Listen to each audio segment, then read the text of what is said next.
ರಾಷ್ಟ್ರೀಯ ಹಬ್ಬಗಳ ಆಚರಣಾ ಸಮಿತಿ, ಕನ್ನಡ ಸಂಘ ಹಾಗೂ ವಿವಿಧ ಕನ್ನಡ ಪರ ಸಂಘಟನೆಗಳ ಸಹಯೋಗದಲ್ಲಿ ಇಂದು ನಗರದಲ್ಲಿ 69ನೇ ಕನ್ನಡ ರಾಜ್ಯೋತ್ಸವವನ್ನು ಜಿಲ್ಲಾ ಪೊಲೀಸ್ ವರಿಷ್ಠಾಧಿಕಾರಿ ಶಾಂತರಾಜು ಹಾಗೂ ಕ್ಷೇತ್ರದ ಶಾಸಕಿ ಡಾಕ್ಟರ್ ರೂಪಕಲಾ ಶಶಿಧರ್ ಅವರು ಧ್ವಜಾರೋಹಣ ಮಾಡುವ ಮೂಲಕ ಆಚರಿಸಲಾಯಿತು.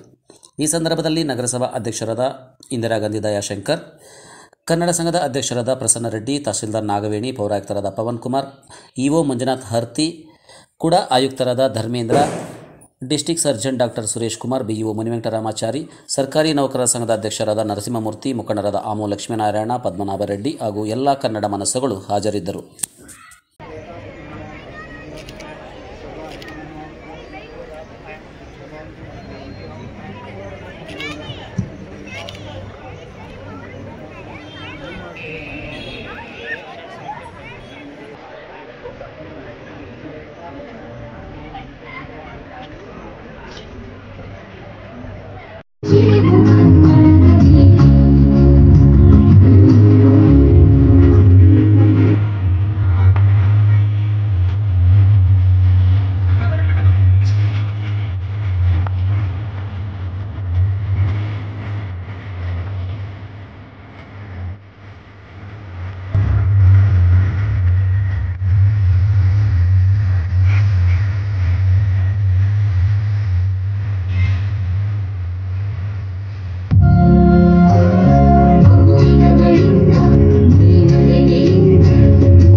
ನಾವು ನವೆಂಬರ್ 1, 1956 ಇಸ್ವಿಯಿಂದ ನಾವು ಆಚರಿಸ್ಕೊಂಡು ಬರ್ತಾ ಇದ್ದೀವಿ. ಆ ಒಂದು ನಮ್ಮ ರಾಜ್ಯ ಭಾಷಾ ಒಂದು ವಿಭಾಗದಲ್ಲಿ ನಮಗೆ ಪ್ರತ್ಯೇಕವಾದ ಕನ್ನಡ ಮಾತಾಡೋರಿಗೆ ಒಂದು ಕರ್ನಾಟಕ ರಾಜ್ಯ 1956 ಇಸ್ವಿ ನವೆಂಬರ್ 1ರಿಂದ ಮೈಸೂರು ರಾಜ್ಯ ಆಯಿತು. 1973 ನವೆಂಬರ್ 1ರಿಂದ ಕರ್ನಾಟಕ ರಾಜ್ಯ ಅಂತ ನಾಮಕರಣ ಆಯಿತು. ಅದು ಸಹಿತ ನಾಮಕರಣ ಆಗಿ 51 ವರ್ಷ ಆಗಿದೆ. ಈಗ ಸುವರ್ಣ ವರ್ಷ ನಾವು ಹೋದ ವರ್ಷನೇ ಆಚರಿಸಿದ್ದೀವಿ.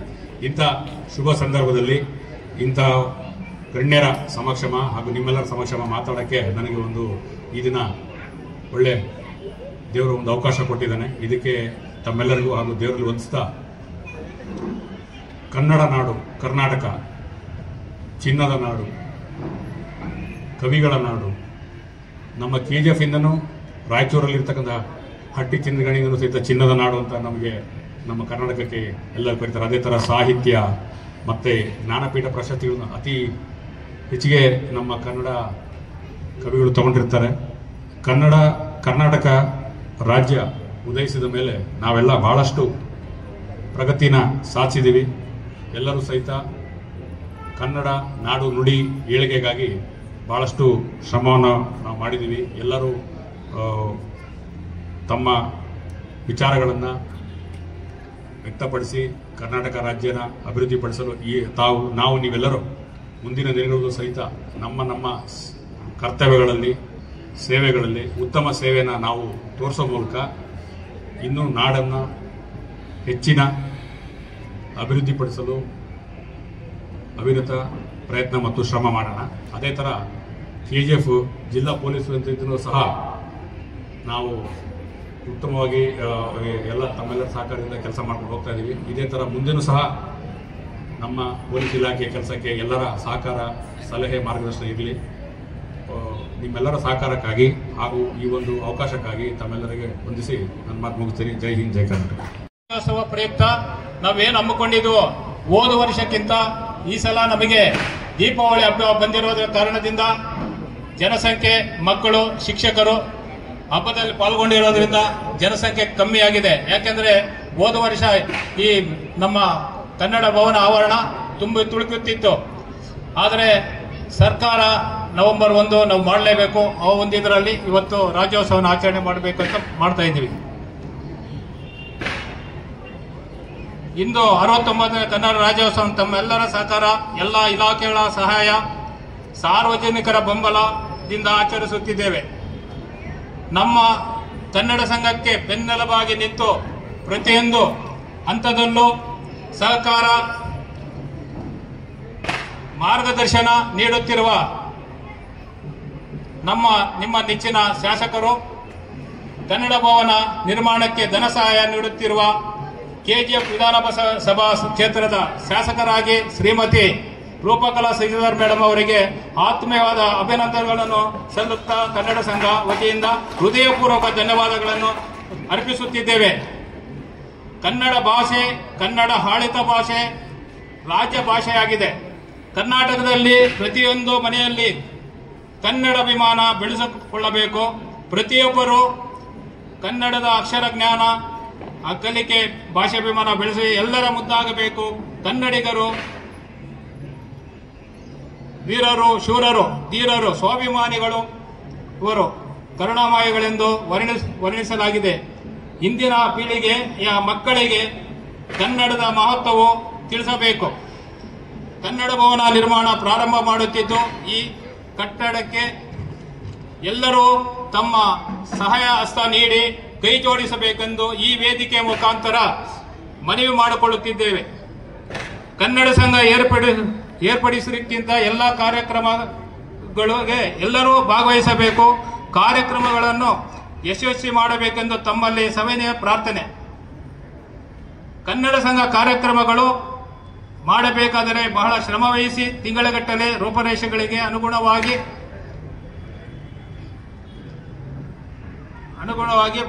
ಎಲ್ಲ ಸಹಕರಿಸಬೇಕು. ಎಲ್ಲರೂ ಸಹ ಕೇಳಿ ಮಾಡುತ್ತಿದ್ದೇವೆ. ಹೆಚ್ಚಿನ ಸಂಖ್ಯೆಯಲ್ಲಿ ಭಾಗವಹಿಸಿ ತಾವು ಸಹಕರಿಸಿದರೆ ನಮ್ಮ ಕಾರ್ಯಕ್ರಮಗಳು ಯಶಸ್ವಿಯಾಗುತ್ತದೆ ಎಂದು ಹೇಳುತ್ತಾ ಈ ದಿನ ಈ ಕಾರ್ಯಕ್ರಮಕ್ಕೆ ಎಲ್ಲ ಸಹಕಾರ ಕೊಟ್ಟು ಎಲ್ಲ ಕೆಜಿಎಫ್ ನಾಗರಿಕರು, ಶಾಲಾ ಮಕ್ಕಳು ಹಾಗೂ ಶಾಲಾ ಇಲಾಖೆ, ತಾಲೂಕು ಆಡಳಿತ ಎಲ್ಲ ಸಹಕರಿಸಿರೋದ್ರಿಂದ ನಾವು ಈ ಕನ್ನಡ ರಾಜ್ಯೋತ್ಸವ ಪ್ರತಿ ವರ್ಷನೂ ಮಾಡುತ್ತಾ ಬರ್ತಾ ಇದ್ದೇವೆ. ಮುಂದಿನ ದಿನಗಳಲ್ಲೂ ಅದೇ ತರ ಸಹಕಾರ ಕೊಟ್ಟರೆ ನಾವು ಇನ್ನೂ ಹೆಚ್ಚಾಗಿ ಈ ಕಾರ್ಯಕ್ರಮಗಳನ್ನು ಯಶಸ್ವಿಯಾಗಿ ಮಾಡುತ್ತೇವೆ ಅಂತ ತಮ್ಮಲ್ಲಿ ವಿನಿಸುತ್ತಾ, ಹಾಗೆ ಇದಕ್ಕೆ ಈ ಕಾರ್ಯಕ್ರಮ ಯಶಸ್ವಿಯಾಗಲು ಶಾಲಾ ಮಕ್ಕಳು, ಶಿಕ್ಷಕರು ಹಾಗೂ ಮಾಧ್ಯಮ ಮಿತ್ರರು, ಯಾಕಂದ್ರೆ ಅದೆಲ್ಲ ಇಲ್ಲ ಅಂತ ಹೇಳಿದ್ರೆ ಈ ಕಾರ್ಯಕ್ರಮ ಯಶಸ್ವಿ ಆಗಕ್ಕೆ ಇರೋದಿಲ್ಲ. ಯಾಕಂದ್ರೆ ದುಡ್ಡಿರ್ಬೋದು, ದುಡ್ಡಿದ್ರೂ ನಾವು ಏನೇ ಕಾರ್ಯಕ್ರಮ ಮಾಡಿದ್ರೂ ಆಗಲ್ಲ. ಯಾಕಂದ್ರೆ ಎಲ್ಲರೂ ಬಂದು ಸಹಕರಿಸಿದ್ರೆ ಮಾತ್ರ ಈ ಕಾರ್ಯಕ್ರಮ ಯಶಸ್ವಿಯಾಗಿ ನಡೆಸಲು ಕಾರ್ಯ. ಹಾಗೆ ಗ್ರಾಮಾಂತರ ನಗರ ವ್ಯಾಪ್ತಿ ಪಲ್ಲಕ್ಕಿಗಳು ಒಂದು 15ರಿಂದ 20 ಇವತ್ತು ಆಗಲೇ ಬಂದು ನಮ್ಮ ಆವರಣದಲ್ಲಿ ನಿಂತಿದ್ದಾವೆ. ಈ ಕಾರ್ಯಕ್ರಮ ಮುಗಿದ ತಕ್ಷಣ ಊಟ ಮಾಡಿಕೊಂಡು ನಾವು ಈ ಪಲ್ಲಕ್ಕಿ ಮೆರವಣಿಗೆ ಕೆಜಿಎಫ್ ಒಂದು ಸುತ್ತು ಇರುತ್ತೆ, ಎಲ್ಲರೂ ಭಾಗವಹಿಸಬೇಕಾಗಿ ತಮ್ಮಲ್ಲಿ ವಿನಂತಿ. ನನಗೆ ಈ 4 ಮಾತು ಮಾತಾಡಕ್ಕೆ ಅವಕಾಶ ಕೊಟ್ಟ ತಮ್ಮೆಲ್ಲರಿಗೂ ವಂದಿಸಿ ನನ್ನ ಮಾತು ಮುಗಿಸ್ತಾ ಇದ್ದೀನಿ. ಜೈ ಶ್ರೀ ಜೈ ಕರ್ನಾಟಕ ಮಾತೆ. ಕವಿ ಕಂಡ ಕನಸು ಅನ್ನಂಗೆ ಕವಿ ಅಚ್ಚೇವು ಕನ್ನಡದ ದೀಪ ಅಂತ ಹೇಳಿದ್ರು. ಅಚ್ಚೇವು ಕನ್ನಡದ ದೀಪ ಇವತ್ತು ದೀಪಾವಳಿಯ ವಿಶೇಷವಾಗಿರುವಂತ ಶುಭ ದಿನದಂದು ಕನ್ನಡ ರಾಜ್ಯೋತ್ಸವ, ಕರ್ನಾಟಕ ರಾಜ್ಯೋತ್ಸವ ದಿನವನ್ನ ಆಚರಿಸ್ತಾ ಇದ್ದೀವಿ, ಸಂಭ್ರಮಿಸ್ತಾ ಇದ್ದೀವಿ. ಈ ಸಂಭ್ರಮಗೆ ಕಾರಣೀಭೂತರಾಗಿರುವಂತ ಎಲ್ಲ ಇಲಾಖೆಗಳಿಂದ ಗೌರವಾನ್ವಿತ SP ಅವರಾಗಿರ್ಬೋದು, ತಹಸೀಲ್ದಾರ್ ಆಗಿರ್ಬೋದು, ನಗರಸಭೆ ಕಮಿಷನರ್ ಆಗಿರ್ಬೋದು, ನಗರಾಭಿವೃದ್ಧಿ ಪ್ರಾಧಿಕಾರ ಆಯುಕ್ತರಾಗಿರ್ಬೋದು, EO ಅವರು, BEO ಅವರು, ಡಿಸ್ಟ್ರಿಕ್ಟ್ ಸರ್ಜನ್ ಅವರು, ಎಲ್ಲ ಇಲಾಖೆಗಳಿಂದನೂ ಕೂಡ ಗೌರವವಾಗಿ CDPO ಅವರು, ಎಲ್ಲ ಇಲಾಖೆಗಳಿಂದ ರಾಜಶೇಖರ್ ಅವರು, ಎಲ್ಲರಿಗೂ ಕೂಡ ಇವತ್ತು ಬಹಳ ಸಂಭ್ರಮವಾಗಿ ಆಚರಣೆ ಮಾಡ್ತಾ ಇದ್ದಾರೆ. ಆದರೆ ಕನ್ನಡ ಸಂಘದ ಅಧ್ಯಕ್ಷರಿಗೆ ನಾನು ವಿಶೇಷವಾಗಿ ಒಂದು ಮನವಿಯನ್ನು ಮಾಡ್ತೀನಿ. ಎಷ್ಟು KGF ತಾಲೂಕಿನಲ್ಲಿ ಕನ್ನಡ ಸಂಘಟನೆಯನ್ನ ಮಾಡ್ಕೊಂಡು ಬಂದಿರೋ ಸಂಘದ ಅಧ್ಯಕ್ಷರು ಇರ್ತಾರೆ. ರಕ್ಷಣಾ ವೇದಿಕೆಯಲ್ಲಿರಲಿ, ಕನ್ನಡ ಸಂಘಟನೆಯ ಹೋರಾಟಗಾರರಾಗಿರ್ಬೋದು, ಅಭಿಮಾನಿಗಳಾಗಿರ್ಬೋದು, ಸದಾ ಕನ್ನಡನ ಆರಾಧಿಸುವಂತ ಯಾರು ಅಭಿಮಾನಿಗಳಿರ್ತಾರೆ, ಆ ದೇಶ ಪ್ರೇಮಿಗಳನ್ನ ಎಲ್ಲರೂ ಒಟ್ಟಿಗೆ ಆಚರಣೆ ಮಾಡಿದ್ರೆ ಇವತ್ತು ಎಲ್ಲ ಇಲಾಖೆಗಳವರು ಕೂಡ ಅವರವ್ರ ಇಲಾಖೆಯಲ್ಲಿ ಪೂಜೆ ಮಾಡಿದ್ದಾರೆ, ಗೌರವವನ್ನು ಸಲ್ಲಿಸಿದ್ದಾರೆ. ಆ ಭಯ ಭಕ್ತಿ ಎಲ್ಲರಿಗೂ ಇದ್ದಾಗ ನೀವ್ಯಾಕೆ ಎಲ್ಲ ಸಂಘದವರು ಒಂದತ್ರ ಆಚರಣೆ ಮಾಡಬಾರ್ದು ಅಂತ ನನ್ನ ಅಭಿಪ್ರಾಯ. ಎಲ್ಲ ಜಾಗದಲ್ಲಿ ಎಲ್ಲಾದ್ರೂ ಇರಲಿ, ಎಲ್ಲಾದ್ರೂ ಅವ್ರ ಸಂಘ ಇರಲಿ, ಸಂಘ ರಿಜಿಸ್ಟರ್ ಆಗಿದೆಯೋ ಇಲ್ವೋ, ಅಭಿಮಾನ ಇದೆಯೋ, ಅಭಿಮಾನ ಇರುವಂತ ಎಲ್ಲರನ್ನೂ ಕೂಡ, ಪ್ರೀತಿ ಇರುವಂತ ಎಲ್ಲರನ್ನೂ ಕೂಡ, ಕಾಳಜಿ ಇರುವಂತ ಎಲ್ಲರೂ ಕೂಡ ಒಂದು ಜಾಗದಲ್ಲಿ ನೀವು ಆಚರಣೆ ಮಾಡಿದಾಗ ಆ ವಾತಾವರಣವನ್ನ ನೋಡಿ, ಆ ಸಂಭ್ರಮವನ್ನ ನೋಡಿ ಗೌರವ ಕೊಡೋಣ. ಯಾರಿಗೆ ಕನ್ನಡ ಸಂಘದ ಬಗ್ಗೆ, ಸಂಘಟನೆಯ ಬಗ್ಗೆ, ವಿಚಾರಗಳ ಬಗ್ಗೆ, ಆಚರಣೆಗಳ ಬಗ್ಗೆ ಅಭಿಮಾನ, ಪ್ರೀತಿ, ಗೌರವ ಇಟ್ಕೊಂಡಿದ್ದಾರೆ, ಒಟ್ಟಿಗೆ ಮಾಡುವಂಥದ್ದು ಅದು ಹಬ್ಬ ಆಗುತ್ತೆ. ಇದು ಆಚರಣೆ ಆಗುತ್ತೆ, ಅದು ಹಬ್ಬ ಆಗುತ್ತೆ. ಎಲ್ಲರೂ ಸೇರಿದಾಗ ಹಬ್ಬ ಆಗುತ್ತೆ. ಮನೆಯಲ್ಲಿ ಹಬ್ಬ ಯಾವಾಗ ಆಗುತ್ತೆ? ಇಬ್ಬರಿದ್ದಾಗ ಹಬ್ಬ ಆಗುತ್ತಾ? ತಾತ, ಅಜ್ಜಿ, ತಂದೆ, ತಾಯಿ, ಮಕ್ಕಳು, ಮೊಮ್ಮಕ್ಕಳು, ಮತ್ತೆ ತಂಗಿ ಮದ್ವೆ ಆಗಿ ಹೊರಗಡೆ ಊರಿಗೆ ಕೊಟ್ಟಿರ್ತಾರೆ, ಆ ಹೆಣ್ಮಗು ಮನೆಗೆ ಬಂದ್ರೆ ಅದು ಹಬ್ಬ ಆಗುತ್ತೆ. ಯಾವಾಗ ಹಬ್ಬ ಆಗುತ್ತೆ? ಮನೆಯಲ್ಲಿ ಎಲ್ಲಾದ್ರೂ ನೋಡಿ, ಒಬ್ಬರಿದ್ದಾಗ ಅದು ಹಬ್ಬದ ವಾತಾವರಣ ಆಗತ್ತಾ? ಆ ಒಂದ್ ಮನೆಯಲ್ಲಿ ತಾತ ಅಜ್ಜಿ ಅಂದ್ರೆ ಹಿರಿಯರು, ದೊಡ್ಡವರು, ಆ ಮನೆಗೆ ದೊಡ್ಡವರು, ಮತ್ತೆ ಚಿಕ್ಕ ಮಕ್ಕಳು ಮದ್ವೆ ಮಾಡ್ಕೊಟ್ಟಿರ್ತಾರೆ, ಆ ಮಕ್ಕಳು ಮನೆಗೆ ಬಂದಾಗ ಮನೆಯೆಲ್ಲ ತುಂಬಿದ್ದಾಗ, ತುಂಬಿ ತುಳುಕ್ತಾ ಇದ್ದಾಗ ಅದು ಹಬ್ಬದ ವಾತಾವರಣ ಆಗುತ್ತೆ. ಇವತ್ತು ಹಬ್ಬದ ವಾತಾವರಣ ಇರ್ಬೋದು, ಮಕ್ಕಳಿಗೆ ರಜೆ ಇರ್ಬೋದು, ತುಂಬಾ ಜನ ಬಂದಿಲ್ಲ ಅಂತಲ್ಲ, ಅಲ್ಲಿ ಇಲ್ಲಿ ಇಡೀ ಕ್ಷೇತ್ರದಲ್ಲಿ, KGF ಕ್ಷೇತ್ರದಲ್ಲೇ ಸಂಘಟನೆಯಿಂದ, ಸಂಘಗಳ ಮುಖಾಂತರ, ಅಭಿಮಾನದಿಂದ ಆಚರಣೆ ಮಾಡೋರ್ನ ಪ್ರೀತಿಯಿಂದ ಮಾತಾಡಿದ್ರೆ ಈ ಕಾರ್ಯಕ್ರಮ ಇನ್ನೂ ಯಶಸ್ವಿಯಾಗಿ ಮಾಡಲಿಕ್ಕೆ, ಇನ್ನೂ ಯಶಸ್ವಿಯಾಗಿ ಅವರೆಲ್ಲ ಸಹಕಾರದೊಂದಿಗೆ ಯಶಸ್ವಿಯಾಗಿ ಮಾಡೋ ಅಂತ ಕನಸನ್ನ ನಾನು ಕಾಣ್ತಾ ಇದ್ದೀನಿ. ಮುಂದಿನ ದಿನಗಳಲ್ಲಿ ನೀವು ಅದರ ಪ್ರಯತ್ನವನ್ನ ಮಾಡಿ ಯಶಸ್ವಿ ಮಾಡಿ. ಕನ್ನಡ ಭಾಷೆ ಅಭಿಮಾನ ಒಂದು ದಿನದ ಕಾರ್ಯಕ್ರಮ ಆಗಬಾರ್ದು. ಕನ್ನಡ ಭಾಷೆ ಆಗಲಿ, ಕನ್ನಡ ಸಾಹಿತ್ಯ ಆಗಲಿ, ಕನ್ನಡದ ಬಗ್ಗೆ ನಾವು ನಿಜವಾಗ್ಲೂ ಅಭಿಮಾನವನ್ನ ಬೆಳೆಸ್ಕೊಂಡಿದ್ದಾಗ, ಇತಿಹಾಸದ ಪುಟಗಳನ್ನ ತಿರುಗಿಸಿದಾಗ, ಮೈಸೂರು ಪ್ರಾಂತ್ಯ ಅಂತ ಹರಿದು ಹಂಚಿ ಹೋಗಿದ್ದಂತ ಎಲ್ಲ ಪ್ರಾಂತ್ಯಗಳನ್ನ ಒಗ್ಗೂಡಣೆ ಮಾಡುವಂತ ದಿನಗಳಲ್ಲಿ 51 ವರ್ಷಗಳ ಕಾಲ ಇವತ್ತು ನಾವು 50 ವರ್ಷಗಳ ಸಂಭ್ರಮ ಆಚರಣೆಯನ್ನ ಮಾಡ್ತಾ ಇದ್ದೀವಿ. 50 ವರ್ಷಗಳು ತುಂಬಿದೆ ಅಂದ್ರೆ ಕರ್ನಾಟಕ ರಾಜ್ಯ ಅಥವಾ ಕನ್ನಡ ರಾಜ್ಯ ಅನ್ನುವಂತ ಒಂದು ಪ್ರತ್ಯೇಕ ರಾಜ್ಯ ಅಂತ ಆಗಿ 51 ವರ್ಷ ಆಗಿದೆ. 51 ವರ್ಷದ ಸಂಭ್ರಮ ಆಚರಣೆ ಇನ್ನೂ ವಿಭಿನ್ನವಾಗಿ, ಇನ್ನೂ ಅರ್ಥಪೂರ್ಣವಾಗಿ, ಇನ್ನ ಕಲಾ ತಂಡಗಳನ್ನ ಕರೆದು ಇನ್ನೂ ವೈಭವವಾಗಿ ಮಾಡಬೇಕು. ಕನ್ನಡಕ್ಕೆ ಬಹಳ ಇತಿಹಾಸ ಇದೆ, ವೈಭವ ಇದೆ. ಇತಿಹಾಸ ಹಂತ ಹಂತವಾಗಿ ನಾವು ಬಂದಾಗ, ಇತಿಹಾಸಕ್ಕೆ ಹೋದಾಗ, ಸಂಸ್ಕೃತಿ ಬಗ್ಗೆ ಓದಾಗ, ಕನ್ನಡ ಸಾಹಿತ್ಯದ ಬಗ್ಗೆ ಓದಾಗ, ಜನಪದ ಬಗ್ಗೆ ತಿಳ್ಕೊಳ್ಳುವಂಥ ಪ್ರಯತ್ನ ಮಾಡಿದಾಗ, ಕಲೆ, ಸಂಸ್ಕೃತಿ ಇವೆಲ್ಲನೂ ನೋಡಿದಾಗ ಅದಕ್ಕೆ ಆದ ಒಂದು ವೈಭವವಿದೆ. ಅದರಿಂದ ಕನ್ನಡ ಭಾಷೆಗಿರುವಂಥ ವೈಭವನ ಮರೆಯೋದು ಬೇಡ. ಇತಿಹಾಸನ ಮತ್ತೆ ಮತ್ತೆ ಮರಿಕಳಿಸುವಂತ ಮಾಡುವಂತ ದಿನಗಳನ್ನ ನಾವು ಆ ಸಂಭ್ರಮ ಆಚರಣೆಯ ದಿನ ಬೆಳಕು ಚೆಲ್ಲುವಂತ ಕೆಲಸನ ಮಾಡಬೇಕು. ನಾವು ಕೂಡ ನಿಮ್ ಜೊತೆ ನಿಲ್ಬೇಕು. ನಾವು ಮಾತ್ರ ನಿಮ್ಗೆ ಹೇಳೋ ಅಂತವ್ರಾಗಬಾರ್ದು. ನಾವು ಕೂಡ ನಿಮ್ ಕೈ ಜೋಡಿಸ್ಬೇಕು. ನೀವು ಮಾತಾಡೋವಾಗ ನಿಮ್ಮ ಭಾವನೆಗಳಲ್ಲಿ ವ್ಯಕ್ತಪಡಿಸ್ತಾ ಇದ್ರಿ. ಖಂಡಿತ ಆಚರಣೆ ಆಗ್ಲಿ, ಯಾವುದೇ ಒಂದು ಮನಸ್ಸಿಂದ ಮಾಡ್ಬೇಕಾಗತ್ತೆ. ಮನಸ್ಸಿಂದ ಮಾಡಿದಾಗ ಎಲ್ಲರೂ ಕೈ ಜೋಡಿಸ್ಬೇಕಾಗತ್ತೆ. ನನ್ನ ಕಡೆಯಿಂದ ಏನೇ ನೀವು ನಮ್ಗೆ ಜವಾಬ್ದಾರಿ ಕೊಟ್ಟಾಗ ಅಥವಾ ನನ್ನಿಂದ ನಿರೀಕ್ಷೆ ಮಾಡಿದಾಗ ಖಂಡಿತವಾಗೂ ಆ ಜವಾಬ್ದಾರಿಯನ್ನ ನನ್ನ ಹೆಗಲಲ್ಲಿ ಹೊರಲಿಕ್ಕೆ ನಾನು ಖಂಡಿತ ಸದಾ ಕಾಲ ನಾನು ಕನ್ನಡದ ಅಭಿಮಾನಿಯಾಗಿ, ಕನ್ನಡದ ಪ್ರೇಮಿಯಾಗಿ, ಕನ್ನಡ ಭುವನೇಶ್ವರಿ ತಾಯಿಯ ಆರಾಧಿಸುವವಳಾಗಿ ನಾನು ಖಂಡಿತ ಸದಾ ಕಾಲ ನಾನು ತುದಿಗಾಲಲ್ಲಿ ಕೆಲಸ ಮಾಡ್ತೀನಿ. ಕನ್ನಡದ ತಾಯಿ ಭುವನೇಶ್ವರಿಗೆ ಯಾವತ್ತು ಸಂತೋಷ ಆಗುತ್ತೆ ಅಂದ್ರೆ ಕರ್ನಾಟಕ ಕನ್ನಡ ತಾಯಿ ಭುವನೇಶ್ವರಿಯ ಮಡಿಲಿದ್ದಂಗೆ. ಕನ್ನಡಿಗರು ಕೂಡ ಆ ತಾಯಿಯ ಮಕ್ಕಳು ಯಾವ ರೀತಿ ಅಂದ್ರೆ, ಎಲ್ಲ ಕನ್ನಡಿಗರ ಬಗ್ಗೆ ನನ್ಗೆ ಏನ್ ಅಭಿಮಾನ ಇದೆ ಅಂದ್ರೆ ಆ ತಾಯಿಯ ಮನ್ಸು ಹೇಗಿರತ್ತೆ, ಕನ್ನಡ ಅಭಿಮಾನಿಗಳ ಮನಸ್ಸು ಕೂಡ ಅದೇ ತರ ಇರುತ್ತೆ. ಅಂದ್ರೆ ಪ್ರತಿ ಹಂತದಲ್ಲೂ ಸಹಾಯ ಮಾಡೋ ಮನಸ್ಥಿತಿಯಲ್ಲಿರ್ತಾರೆ. ಕನ್ನಡದ ಅಭಿಮಾನಿಗಳಿಗೆ, ಕನ್ನಡ ಭಾಷಾ ಪ್ರೇಮಿಗಳಿಗೆ ಸಹಾಯ ಮಾಡುವಂಥವ್ರು, ಬಹಳ ಸೌಮ್ಯ ಸ್ವಭಾವದವರು. ಮತ್ತೆ ಸಂಘಟನೆ ಮಾಡ್ತೀವಿ ಅಂತ ಅಂದ್ಬಿಟ್ಟು ಬೇರೆ ಬೇರೆ ತರ ಅರ್ಥದಲ್ಲಿ ಇರುವಂತವ್ರಲ್ಲ. ಭಾಷಾ ಪ್ರೇಮಿ ಇರ್ಬೋದು, ಆದ್ರೆ ಎಲ್ಲರ ಜೊತೆ ಒಡಗೂಡಿ ಎಲ್ಲರ ಸ್ನೇಹದಲ್ಲಿ ಬೆಳೆಯುವಂತ ಶಾಂತಿ ಪ್ರಿಯರು ಕೂಡ ಆಗಿರ್ತಾರೆ. ನಾವು ಗಡಿ ಭಾಗದಲ್ಲಿದ್ದೀವಿ, ಇಷ್ಟು ವರ್ಷಗಳಿಂದ ಆಚರಣೆ ಮಾಡ್ಕೊಂಡು ಬರ್ತಿದ್ದೀವಿ. ಎಲ್ಲರ ಜೊತೆ ಸೇರಿ ಸಂಭ್ರಮವನ್ನ ಆಚರಣೆ ಮಾಡ್ತೀವಿ ಬಿಟ್ರೆ ಬೇರೆ ಬೇರೆ ಜಾಗದಲ್ಲಿ ನಾವು ಮಹಾರಾಷ್ಟ್ರ, ಕರ್ನಾಟಕ ಕಡೆ ಹೋದಾಗ ಕೆಲವೊಂದ್ಸತಿ ಹೇಳ್ಬಾರ್ದು ಈ ದಿನ ಸಂಭ್ರಮ ಆಚರಣೆ ಮಾಡೋ ದಿನ, ನಾನು ತಿಳ್ಕೊಳ್ಳಬಾರ್ದು. ಅಲ್ಲಿ ಬೇರೆ ಬೇರೆ ವಿಭಿನ್ನವಾಗಿರುವಂತ ಅದಕ್ಕೆ ಒಂದು ರೂಪವನ್ನ ಕೊಡ್ತಾರೆ. ಇಲ್ಲಿ ನೋಡಿದಾಗ ಈ ತಾಳ್ಮೆ, ಈ ಶಾಂತಿ ಪ್ರಿಯರನ್ನ ನೋಡಿದಾಗ ಈ ಸ್ವಭಾವದವನ್ನ ನೋಡಿದಾಗ ತಾಯಿಯ ಒಡಲಲ್ಲಿ ಎಷ್ಟು ನಿರ್ಮಲವಾಗಿರುವಂತ ಮನಸ್ಸಿರುತ್ತೆ, ಯಾವುದೇ ಭೇದ ಭಾವ ಇರಲ್ಲ, ಶಾಂತಿಯಾಗಿ ಆ ತಾಯಿಯ ಒಡಲಿರುತ್ತೆ, ಪ್ರೀತಿ ಗೌರವ ಅದಕ್ಕೆ ಬಿಟ್ರೆ ಬೇರೆ ಯಾವುದಕ್ಕೂ ಅಲ್ಲಿ ಅವಕಾಶ ಇರಲ್ಲ.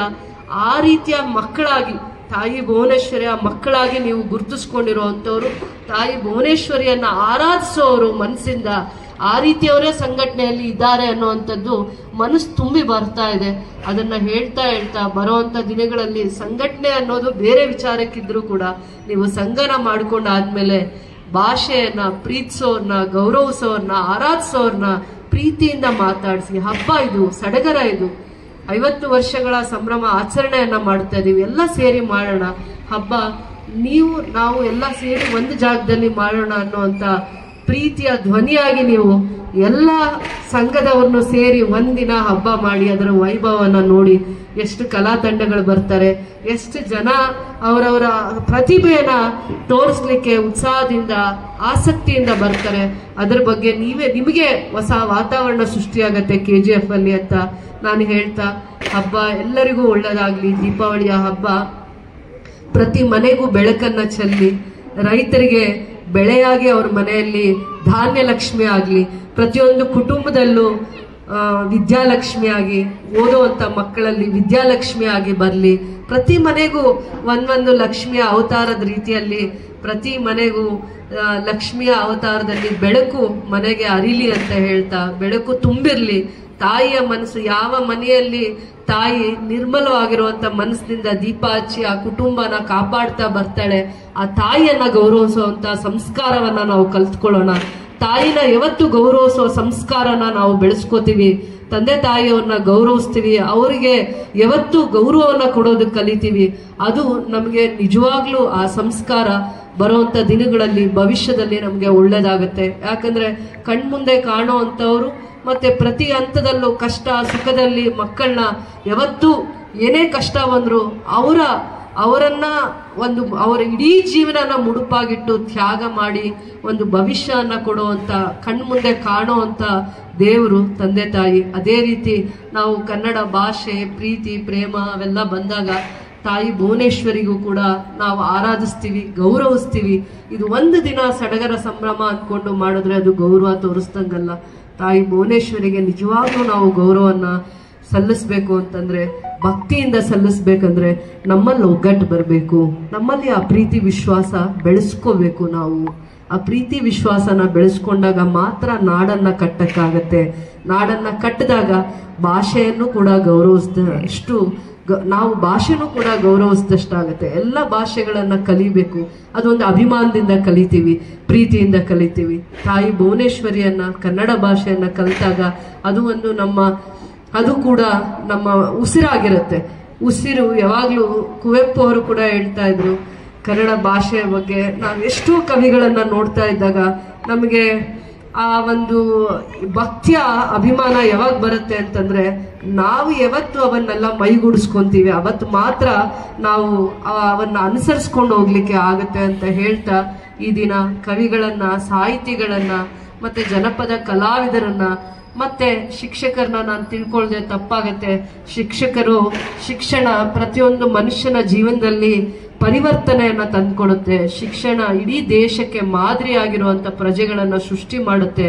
ಮತ್ತೆ ಬರೀ ಶಿಕ್ಷಕರಿದ್ರೇನೆ ನಾವು ಸಾಧನೆ ಮಾಡಕ್ಕಾಗಲ್ಲ, ರಕ್ಷಣೆ ಮಾಡೋರು ಬೇಕಾಗತ್ತೆ. ಶಿಕ್ಷೆ ಕೊಡೋರ ಜೊತೆ ಶಿಕ್ಷಣ ಜೊತೆ ರಕ್ಷಣೆನೂ ಬೇಕಾಗತ್ತೆ. ಅದಕ್ಕೆ ಎಲ್ಲರನ್ನೂ ಕೂಡ ನಾವು ಅಭಿಮಾನದಲ್ಲಿ ವೇದಿಕೆಯಲ್ಲಿ ನೋಡ್ತಾ ಇದ್ದೀವಿ. ಶಿಕ್ಷಕರು ಅಲ್ಲಿ ಕೂತಿದ್ದಾರೆ, ರಕ್ಷಣೆ ಮಾಡೋರು ಇಲ್ಲಿದ್ದಾರೆ, ಎಲ್ಲ ಇಲಾಖೆಗಳವರು, ದೇಶ ಕಟ್ಟುವಂಥವ್ರು, ನಾಡನ್ನ ಕಟ್ಟುವಂಥವ್ರು, ನಾಡ ಹಬ್ಬವನ್ನು ಆಚರಿಸುವಂಥವ್ರು ಪ್ರೀತಿಯಿಂದ ಸಂಭ್ರಮದಿಂದ ಆಚರಣೆ ಮಾಡೋಣ ದೀಪಾವಳಿ ಹಬ್ಬದ ದಿನ ಅಂತ ಹೇಳ್ತಾ, ಕಾಯ ವಾಚ ಮನಸ ನಾವು ಸಂಘಟನೆ ಜೊತೆಯಲ್ಲಿ ಕನ್ನಡ ಭಾಷೆ ಪ್ರೇಮ ಮತ್ತು ಕನ್ನಡ ಅಭಿಮಾನಿಯಾಗಿ ನಾನು ಯಾವ ರೀತಿ ನನ್ನ ಜವಾಬ್ದಾರಿ ಇರುತ್ತೆ ಅದನ್ನ ನಾನು ಶ್ರದ್ಧೆಯಿಂದ ನೆರವೇರಿಸ್ತೀನಿ, ನಡ್ಕೋತೀನಿ ಅಂತ ಹೇಳ್ತಾ, ಬರುವಂತ ದಿನಗಳಲ್ಲಿ ಸಾಹಿತ್ಯ ಸಮ್ಮೇಳನ ಮಾಡ್ತೀರಾ, ಕವಿಗಳ ವಿಚಾರದಲ್ಲಿ ಕಾರ್ಯಕ್ರಮ ಮಾಡ್ತೀರಾ, ಅಥವಾ ನಾನು ವಿಜಯಶಂಕರ್ ಅಣ್ಣ ಅವ್ರ ವಿಚಾರ ಇವತ್ತು ತಿಳ್ಕೊಳ್ದೆ ಹೋದ್ರೆ ತಪ್ಪಾಗುತ್ತೆ. ಈ ಕ್ಷೇತ್ರದಲ್ಲಿ ಬಹಳ ವರ್ಷಗಳ ಕಾಲ ಬಹಳ ಜನರ ಮನಸ್ಸನ್ನ ಗೆದ್ದು ಕನ್ನಡ ಸಂಘಟನೆಯಲ್ಲಿ ಗುರುತಿಸ್ಕೊಂಡು ಅಧ್ಯಕ್ಷರಾಗಿದ್ದಾಗ ಅವರು ಕಂಡ ಕನಸದು ಇಲ್ಲಿ ಒಂದು ಕನ್ನಡ ಸಂಘದ ಭವನವನ್ನ ಕಟ್ಟಬೇಕು. ಎಷ್ಟೊಂದು ಕಾರ್ಯಕ್ರಮಗಳು ನಾವು ಬಂದಾಗ ಮಳೆ ನಡೀತಾ ಇತ್ತು. ಮಳೆ ಇರುವಂತ ಸಂದರ್ಭದಲ್ಲಿ ಮಕ್ಕಳು ನೆನೆದಿತಾ ಈ ಕಾರ್ಯಕ್ರಮನ ಕೂತಿರುವಂತ ದಿನಗಳನ್ನ ನಾನು ನೋಡಿದೆ. ಆ ದಿನ ನಾನು ಸಂಕಲ್ಪ ಮಾಡಿದೆ, ಈ ಜಾಗದಲ್ಲಿ ಅವ್ರ ಹೆಸರಿರುವಂತ ಒಂದು ಭವನವನ್ನ ಕಟ್ಟಬೇಕು ಅಂತ. ಕ್ಷೇತ್ರದ ಅಭಿವೃದ್ಧಿ ಅನುದಾನದಲ್ಲಿ ನಾನು 25 ಲಕ್ಷ ಅನುದಾನವನ್ನ ಕೊಟ್ಟಿದ್ದೀನಿ. ಬರುವಂತ ದಿನಗಳಲ್ಲಿ ಸರ್ಕಾರದಲ್ಲಿ ಹಂತ ಹಂತವಾಗಿ ಅನುದಾನವನ್ನ ತರಲಿಕ್ಕೆ ಪ್ರಯತ್ನ ಮಾಡ್ತೀನಿ. ಗಡಿ ಭಾಗದಲ್ಲಿ ಯಾವ್ಯಾವ ಕಾರ್ಯಕ್ರಮಗಳನ್ನ ಅಚ್ಚುಕಟ್ಟಾಗಿ ಶ್ರದ್ಧೆಯಿಂದ ಎಷ್ಟು ಕಾರ್ಯಕ್ರಮಗಳನ್ನ ನಾವು ಯಶಸ್ವಿ ಮಾಡಲಿಕ್ಕೆ ಆಗುತ್ತೆ, ನಾನು ನಿಮ್ಮ ಜೊತೆ ಸಮಯನೂ ಕೊಡ್ತೀನಿ. ನನ್ನ ಸಮಯನೂ ಕೊಟ್ಟು ನಿಮ್ಮ ಜೊತೆ ಕೈ ಜೋಡಿಸುವಂತ ಪ್ರಯತ್ನ, ಪ್ರಾಮಾಣಿಕವಾಗಿರುವಂತ ಪ್ರಯತ್ನ ಮಾಡ್ತೀನಿ ಅಂತ ಹೇಳ್ತಾ, ಮುದ್ದು ಮಕ್ಕಳು ಇವತ್ತು ದೇವರ ಸ್ವರೂಪದಲ್ಲಿ, ಲಕ್ಷ್ಮಿಯ ಸ್ವರೂಪದಲ್ಲಿ ನನ್ನ ಕಣ್ಮುಂದೆ ಕಾಣ್ತಾ ಇರುವಂತ ಎಲ್ಲ ಮಕ್ಕಳಿಗೂ ಕೂಡ ಹಬ್ಬದ ವಿಶೇಷವಾಗಿರುವಂತ ಒಳ್ಳೇದಾಗ್ಲಿ ಅಂತ ನಾನು ಹೇಳ್ತಾ, ದೀಪಾವಳಿ ಹಬ್ಬದ ಶುಭಾಶಯಗಳನ್ನ ಹೇಳ್ತಾ, ಈ ಮಕ್ಕಳನ್ನ ಆ ತಾಯಂದ್ರು ಎಷ್ಟು ಪೇಷನ್ಸ್ ಇಂದ ಆ ಮಕ್ಕಳನ್ನ ರೆಡಿ ಮಾಡಿ, ಆ ಮಕ್ಕಳಲ್ಲಿ ದೇವ್ರನ್ನ ನೋಡ್ತಾರೋ ದೇವಿನೇ ನೋಡ್ತಾರೋ ನನಗೆ ಗೊತ್ತಿಲ್ಲ. ಆ ತಾಯಂದ್ರಿಗೆ ಆ ಸಮಯ ಕೊಟ್ಟು ಆ ಮಕ್ಕಳನ್ನ ಒಂದು ದೇವತೆ ತರ ರೆಡಿ ಮಾಡಿರುವಂತ ಎಲ್ಲ ತಾಯಂದ್ರಿಗೂ ಕೂಡ ನನ್ನ ಹೃದಯಪೂರ್ವಕವಾದ ಧನ್ಯವಾದಗಳನ್ನ ಹೇಳ್ತಾ, ಮಕ್ಕಳಿರಬೇಕು ಮನೆಯಲ್ಲಿ ಅಂತ ಹೇಳ್ತಾರೆ, ಮಕ್ಕಳ ನಗು ಇರಬೇಕು, ಮಕ್ಕಳ ಮುಗ್ಧತೆ ಅವರಲ್ಲಿ ಇರಬೇಕು ಅಂತ ಹೇಳ್ತಾರೆ. ಆ ತಾಯಿಯಿಂದ ಮಾತ್ರನೇ ಈ ಮಕ್ಕಳಲ್ಲಿ ಆ ದೇವರ ಲಕ್ಷಣವನ್ನ ತೋರಿಸ್ಲಿಕ್ಕೆ ಆಗತ್ತೆ. ಆ ತಾಯಂದ್ರಿಗೂ ಕೂಡ ನನ್ನ ಹೃದಯಪೂರ್ವಕವಾದ ಧನ್ಯವಾದಗಳು. ಇವತ್ತು ಬಂದಿರುವಂತ ಎಲ್ಲ ಕಾರ್ಯಕ್ರಮಕ್ಕೆ ಬಂದಿರುವಂತ ಎಲ್ಲ ಶಾಲೆಗಳಿಂದ ಆಸಕ್ತಿಯಿಂದ ಬಂದಿರುವಂತ ಕನ್ನಡ ಪ್ರೇಮಿಗಳಿಗೆ ನನ್ನ ಧನ್ಯವಾದಗಳು ಹೇಳ್ತಾ, ಎಲ್ಲರಿಗೂ ಧನ್ಯವಾದಗಳು. ಜೈ ಹಿಂದ್, ಜೈ ಭಾರತ್ ಮಾತಾ. எல்லாருக்கும் வணக்கம். ஓரிக்ஸ் கிளாத்திங் உங்களை அதிரடி ஆஃபருடன் வரவேற்கின்றது. அக்டோபர் 22 முதல் தொடங்கி நவம்பர் 5 முதல் வரை நடைபெற உள்ளது. எல்லாருமே வாங்க, சந்தோஷமா போங்க.